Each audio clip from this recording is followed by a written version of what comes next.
The England squad for Euro 2024 is here 2 days early. I didn't expect to be making this video today, but here we are. We're going to react to the squad in its entirety. Gareth Southgate is doing his press conference right now. There's a lot to digest. There's a lot of huge omissions. There's a lot of issues when it comes to the depth, which we're going to go through. We're going to talk about that in this video, go through all the key positions, go through the key omissions as well. There is a hell of a lot to talk about. Wow. Make sure you subscribe to the channel. Make sure you like the video. There's going to be a lot more England content coming over the Euros as well. But now, let's go through the squad. Let's go through this because there's been a lot of controversy this afternoon. Big omissions that I don't think anybody really saw coming. And maybe they don't really make sense. They don't really make sense, in my opinion. I think Gareth Southgate, with this squad, has undone a lot of the good work that he did to get to this point in the first place. We wanted him to be bold. We wanted him to be brave. Key omissions in the first place, like Marcus Rashford, Jordan Henderson. I don't think anybody maybe saw that coming, but it did, and we were all pleased with that. But there's just some stuff in here which I just can't really get my head around. So let's go through the squad first. Let's go through the goalkeepers. Obviously, Dean Henderson, Jordan Pickford, and Ramsdale. Pretty self-explanatory. We all knew James Trafford wasn't going to be there. Defenders. This is where my first issue crops up, and it's a major issue. And to be honest, one of my only real issues, because they all revolve around the defence, or revolve around the defence, sorry. Lewis Dunk. I think Jarrad Branthwaite can consider himself the most unlucky man in England right now, because I can't really get my head around the fact that Lewis Dunk has made it in over him. I really don't understand that. Joe Gomez, I get that. Joe Gomez was in my final 26-man squad, which I uploaded yesterday, which I'm sure a lot of you have probably watched. Mark Gay, yes. Ezri Konsa, yes. Again, that versatility and that flexibility is so important in major tournaments. Luke Shaw, it's interesting that they've gambled on Luke Shaw, but they've not gambled on Harry Maguire. There was a lot of reports coming out today that Harry Maguire was sweating on his fitness to even be fit for the tournament, rather than just the first game, which is what was being reported earlier this week. I think we all thought he'd still gamble on Maguire, but he's not. But he has gone for Shaw, and I just think that exposes the massive problems that we've got at left back if Shaw is not fit. John Stones, yes.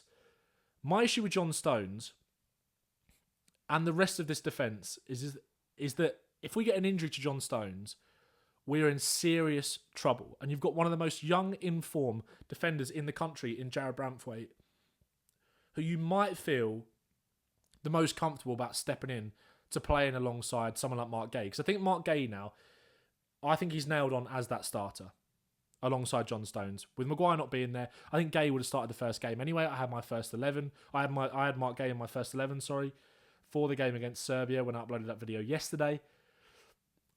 It's just, I just don't get this. I really don't get this.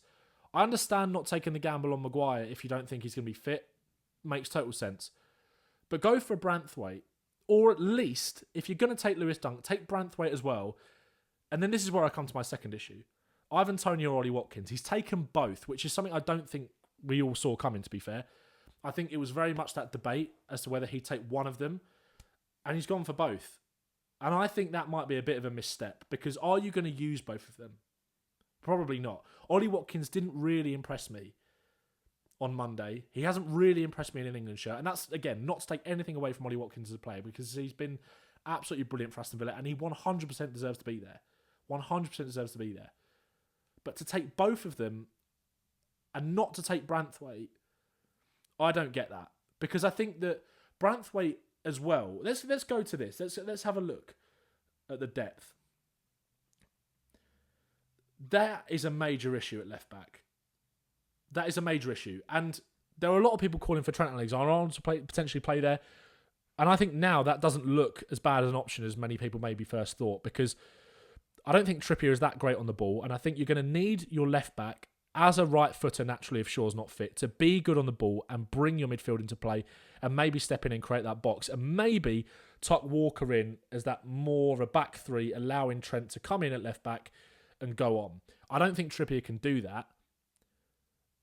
And that's why I would have taken Branthwaite anyway, because of how good he's been, but also the fact that you could potentially play Branthwaite as a left back. You could have Gay, Stones, and then Branthwaite, and allow Branthwaite to tuck in, go to more of a back three, have Gay, Stones, and Branthwaite, and have Trent as your starting right back, allow him to push on a little bit more.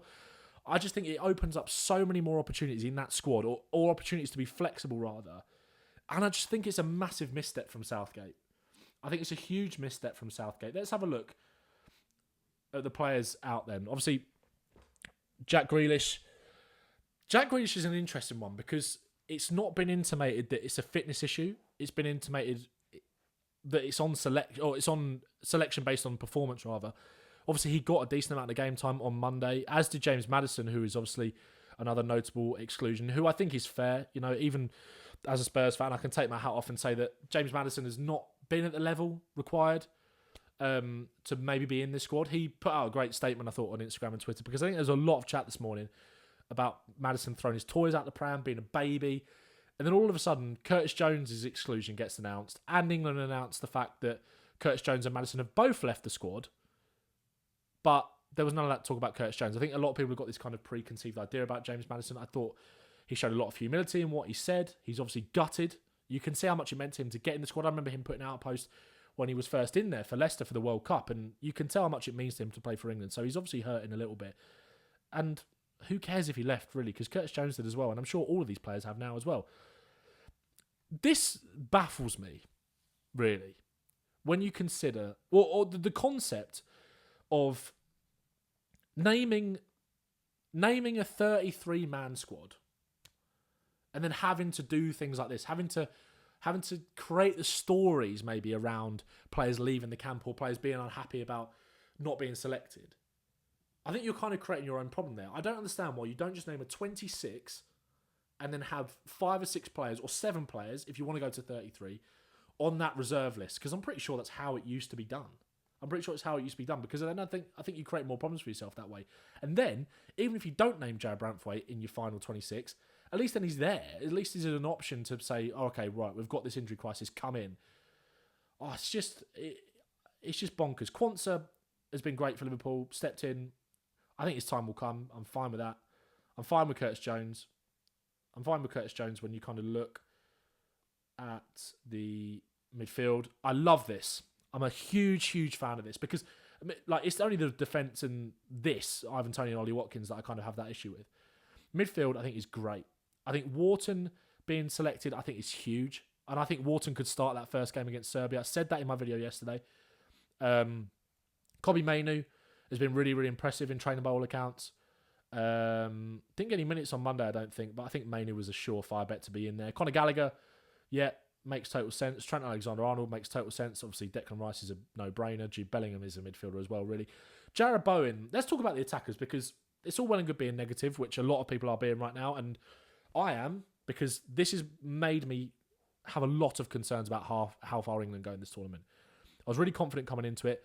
Again, is it better to know now that some of these players will be coming in, or is it better to know now that players like Maguire aren't fit, and do you want them going underbaked and then not playing until the final few games? But then it's like, why do you take the gamble on Luke Shaw? But England haven't really got any other left back, so I kind of get that. But this is just a bit of a mess, the defence for me. The forwards, Jarrod Bowen 100% deserves it. I didn't have him in my final 26, but again, that's not to say that he doesn't deserve it. Great for him. Anthony Gordon, great for him as well. Cole Palmer was a sure bet. Bukayo Saka was an even surer bet. Bellingham, obviously. Foden, yes. Kane, yes. Eze, my boy. So glad to see him there. Crystal Palace, by the way. 1, 2, 3, 4 players. Absolutely brilliant for them. This is really positive. Lots of options there. Lots of different kind of dynamics in terms of what you could sort of do with that attack. We know what that starting 11 is going to be anyway. I still come back to the Toney and Watkins thing. I come back to that and I just think, why? Do you need those 3 strikers when you're this light in defence? I don't think you do. I really don't. And I would have taken Toney because I think he's a better option to be that deputy for Harry Kane. And that's really harsh on Ollie Watkins. But look, you can't take anything away from Watkins. He deserves to be there. But I have a real issue with that. And that defence is looking incredibly light now. And it scares me and it worries me because I think even if you've...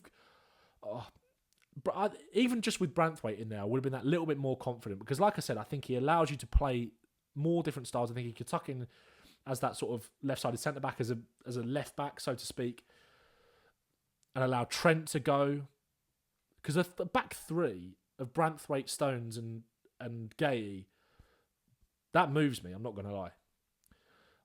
I just don't get it. I really don't get it. And it's such a shame. It's such a shame because I just think Gareth Southgate has undone a lot of the good work that he put in to get to this squad in the first place. I think we were all really excited when that 33-man squad was named because of the bigger missions, because of the fact that he'd been brave, he showed those balls, he showed that courage, which a lot of people have accused him of not doing that in the past. But anyway, let's be positive. Still coming home, isn't it? Still coming home? I hope so. I just come back to that defence. It's a worry. It's a worry. But look, a lot to dive into here. A lot to dive into in terms of how England can set up. There's going to be a video coming on that next week in terms of how I'd set up England. Like I said in my video yesterday where I picked my final 26-man squad, you got an idea of the 11 that I would play. But again, we've had some omissions since then. To be fair, I don't actually think that any of the players that I picked in that starting 11 were excluded from the squad. So you could still go with that, but maybe you have to have a bit of a rethink. Who knows? But look, boys and girls, going to be a lot more England content coming. I just wanted to give my reactions to this because there is a hell of a lot to talk about. But I still feel all right for the Euros. I still feel okay. Still feel okay. All right? My Euros prediction is going to be coming in a few days. There's going to be a video on Conor Gallagher to Spurs on the channel tomorrow as well. Thank you so much for all the support so far on YouTube, by the way. We're over 200 subscribers over the first couple of days. Make sure you like the video. Make sure you share it with anyone that you think might want to watch it. And peace. Love you all. Still coming home. Vindaloo. All that. Come on, England.